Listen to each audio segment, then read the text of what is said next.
Bonjour. Dans le cadre, de l'aménagement de cet intérieur, nous allons voir aujourd'hui comment faire cette télé. En voici les plans. Nous avons un socle qui fait 400 par 150 sur lequel on a un pied et nous avons l'écran dessus, de la taille de 1 mètre par 50 centimètres, une épaisseur de 30 millimètres. Pour faire cette télévision, nous allons utiliser une fonction de pousser-tirer qui nous donne d'autres avantages. Et comme ça, un rectangle et que je le pousse, donc là je fais P au clavier pour pousser vers le haut, j'ai poussé la surface vers le haut. Maintenant je peux pousser celle-là et ainsi de suite. Par contre, si j'appuie sur la touche contrôle, eh bien je vais ajouter, par exemple là je vais vers le bas, j'ajoute, plutôt je conserve la surface origine. Ce qui permet par exemple de faire là, de venir, ajouter comme ça, voilà. Faire une petite table vite faite comme ça, il ne me reste plus qu'à effacer les traits. Donc c'est assez pratique cette technique. Alors, pour que vous compreniez bien, c'est que par exemple, quand j'ai quelque chose ici et que je veux le déplacer, ça vous le savez, hein, c'est avec l'outil déplacer, le raccourci c'est M au clavier, je clique ici. Si j'appuie sur CTRL, eh bien je garde l'original. Voilà, le côté CTRL permet de garder l'original. La touche contrôle à l'intérieur d'une commande, suivant l'outil, eh bien, ça peut avoir une incidence différente. Donc avec le pousser-tirer, ça conserve la surface originale. Là, par exemple, si je fais pousser vers le haut, ça va épaissir. Si j'appuie sur CTRL, vous voyez, eh bien, je conserve le trait. Par exemple, ça me permettrait de pouvoir après pousser voilà, ici, par exemple. Pour des objets un peu simples, des fois, c'est le cas pour la télévision, cette technique-là va nous être très utile. Alors le socle fait 400 par 150. Alors je raidis de l'angle, je clique ici. Avant de faire mon clic, je peux soit cliquer et donner l'information, ou alors je donne directement l'information et j'aurai un rectangle à la bonne valeur. 400, point virgule 150, entrée, j'obtiens mon rectangle souhaité. Maintenant je vais donner l'épaisseur, il a une épaisseur de 10 millimètres. Et au clavier, je le monte de 10 millimètres. Je renseigne au clavier, entrée. Maintenant, j'ai mon pied ici qui fait 120 par 24. Donc, il existe plusieurs méthodes. La méthode des repères, donc T au clavier pour avoir l'outil des repères de traçage. Et là, je vais me placer au milieu. Voilà. Celui-là, il est au milieu. Je mets 60 millimètres d'un côté. Quand j'arrive à 60, il se colle au dernier chiffre que j'ai donné, 60, donc c'est bien. Et puis là, je me colle ici au milieu pour être bien dans l'axe.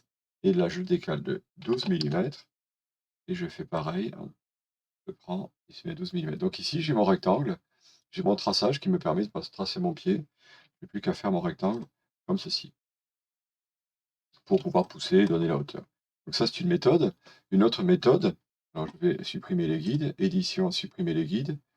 Là, moi, j'ai mis un raccourci clavier qui est W. Donc quand j'appuie sur W, ça supprime les guides. Ce que je peux faire, c'est par exemple dessiner mon rectangle un peu au hasard, plutôt ici. Et là, je vais lui donner la valeur souhaitée, c'est-à-dire 120 par 24. 120, point virgule 24. Entrée. Et après, donc, je veux que ce rectangle-là soit centré par rapport à celui-là. Donc, pour cela, je vais utiliser les diagonales. La diagonale du rectangle ou du carré, ça va me permettre d'avoir la croche du milieu. Ici, c'est quand je vais sélectionner mon rectangle, je fais une fenêtre de gauche à droite pour sélectionner mon rectangle, M au clavier pour déplacer. Ici, je me cale au milieu, ce qui fait que là, j'ai plus qu'à venir chercher le milieu. Clac! Et à cet endroit-là, je suis au milieu. Je n'ai plus besoin de ces traits. Et alors une autre méthode, encore, non plus avec les diagonales, mais avec en utilisant le déplacement forcé. Là, par exemple, j'ai sélectionné mon rectangle, je fais M au clavier, je me déplace, et là, je vais me déplacer sous l'axe vert. Je force l'axe vert. Du coup, comme je force sur l'axe vert, ici, comme j'ai pris le milieu, et en voulant prendre le milieu, de cette manière, je viens de placer mon rectangle à la moitié. Maintenant, je vais prendre ici, je vais forcer l'axe rouge en appuyant sur la flèche droite du clavier. Et là, maintenant, je peux venir. Alors, pourquoi je force mon axe rouge? Parce que si je ne force pas l'axe rouge, je vais venir le coller ici. Alors que moi, je veux qu'il reste sur l'axe rouge. Voilà, comme ça, il reste sur l'axe rouge. Je viens ici, et là, je colle Voilà une troisième méthode pour placer mon pied au milieu. Ce pied-là, il est à la hauteur de 150 et au clavier, je le monte de 150, entrée. Dessus, je vais fabriquer ce rectangle-là. C'est là que je vais utiliser le pouce-étiré en appuyant sur la touche contrôle. Regardez. Donc là, l'écran, il fait 500 de hauteur. Donc je fais ici. Là, j'appuie sur CTRL. Ça me permet de garder la longueur du pied. Je vais vers le haut. Et là, je renseigne 500. Entrée. Donc là, nous avons la hauteur de mon écran. Bien. Maintenant, je vais l'élargir parce qu'il fait 1000 de large par rapport à l'axe. Je vais faire un trait d'axe ici. Voilà, mon trait d'axe. Et par rapport à ce trait d'axe, donc on a 500 de chaque côté. T au clavier pour avoir l'outil de traçage. Je clique ici, je me déplace, je veille bien à ce que je sois sur l'axe rouge et je renseigne 500 entrée. Ce qui fait que maintenant, cette surface-là, je peux la pousser jusqu'au trait. Donc, de l'axe jusqu'ici, j'ai la moitié de mon écran. Et la valeur que je viens de mettre ici, que je viens de faire, je l'ai poussée pas au pif, hein, je veux dire, je suis parti de là et je suis cliqué ici. Je ne sais pas quelle valeur il m'a donné, je crois que c'est 440. Je n'ai pas besoin de le réécrire, il suffit de faire double clic ici et ça y est, j'ai la largeur de mon écran. Par contre, mon écran, il n'a pas du tout la bonne épaisseur. J'efface les guides avec la touche W, c'est le raccourci clavier qui me permet de supprimer les guides, et je vais lui donner la bonne épaisseur. C'est-à-dire que là, actuellement, je vais faire la lettre T au clavier pour avoir le mètre pour mesurer ici 24 millimètres, alors qu'il me faut un écran de 30 millimètres. Donc ça veut dire que je vais donner une épaisseur de devant et derrière de 3 millimètres. P au clavier pour pousser ces surfaces vers l'avant de 3 millimètres. Entrée. Vu que 3 millimètres c'est la même valeur que je mets derrière, je fais un double clic, puisque la valeur, ça rappelle la dernière valeur. Vous voyez, donc ici, j'ai mon écran qui est bien à cheval, bien sur le milieu. Donc ces petits traits-là, on pourrait les laisser, mais là, j'avais envie de faire les choses bien propres, donc je les supprime. Je n'en ai pas besoin. Ceci dit, il faut, dans mon agencement, ces deux petits traits-là ne vont pas gêner grand-chose, hein. Voilà pour l'écran. Maintenant, je vais faire un petit décalage ici pour dessiner le rectangle bien parallèle à mes bords, bien décalé par rapport à mes bords, de 40 millimètres. Pour cela, je clique sur ma surface et je viens chercher cet outil. Décalage. Le raccourci clavier, c'est le F. Je clique ici, je vais vers le milieu, je renseigne 40 millimètres au clavier, entrée. Donc là, j'ai renseigné 40 millimètres. La bande ici fait 40 millimètres. Il ne reste plus qu'à pousser cette surface-là vers l'intérieur et je la pousse de, je ne sais pas combien on m'a dit, c'est pas marqué. On met 5 millimètres. Voilà. Ma télévision est terminée. Comme c'est un objet que je vais utiliser certainement dans plusieurs endroits, sur plusieurs agencements, je vais m'efforcer de bien le placer par rapport à mes axes, mes origines. Donc je le prends ici et je vais le placer bien au milieu. Alors soit je fais la diagonale, comme je vous ai déjà expliqué par exemple pour les autres objets. Là, je vais le faire avec la dernière méthode que je vous ai expliquée tout à l'heure, M au clavier. Je prends cet axe-là, je force sur l'axe vert en appuyant sur la flèche droite du clavier et je viens m'accrocher ici sur l'extrémité. Voilà. De cette manière, il est bien à cheval sur l'axe rouge. Et je vais faire la même chose. Donc là, je m'accroche ici au milieu et je vais venir ici, mais je veux qu'il reste sur l'axe rouge. Donc je force l'axe rouge en appuyant sur la flèche droite du clavier et je viens m'accrocher ici. De cette manière, ma télévision, elle est parfaitement bien centrée par rapport à l'axe bleu ici. Je vais lui mettre un petit peu de couleur.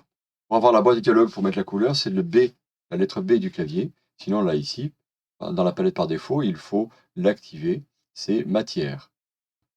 Et là, quand vous avez les palettes, sur toutes les palettes là, j'ai la palette matière que je déroule ici. Et là, je vais prendre le couleur. C'est en bas les grilles. Je vais prendre ce gris-là pour la télé. Et là, vous voyez, donc à chaque fois que je clique sur une surface, ça me met la couleur. Donc là, je suis obligé de faire tout le tour de toutes les surfaces. Quand je dois mettre la matière sur toute la surface, j'ai plusieurs méthodes. La première méthode, c'est de créer le composant. Je vais faire G au clavier pour avoir la boîte dialogue pour créer ma télé. Voilà. Ce qui fait que quand je mets la matière, là, je ne le mets pas sur la surface, mais je le mets sur le composant. Ce qui fait que le composant, il prend toute la couleur. Sauf que là, je vais avoir besoin d'un noir un peu plus foncé. Là. Enfin, pour l'écran, il me faut un peu plus noir. Donc je rentre à l'intérieur du composant et je mets du noir uniquement sur l'écran. Ça, c'est une première méthode. Il y a une autre méthode aussi qui est assez intéressante de savoir, c'est quand je veux remplacer une matière par une autre. Là, par exemple, tout le blanc, je veux le remplacer par ce gris-là. Cet outil, qui permet de mettre la couleur, la touche contrôle me donne d'autres options supplémentaires. Et là, du coup, ça va me mettre la couleur sur toute ça va remplacer la couleur. Toutes les surfaces blanches sont devenues grises. Maintenant, je vais faire uniquement sur le milieu. Je prends le noir, je viens cliquer sur le milieu.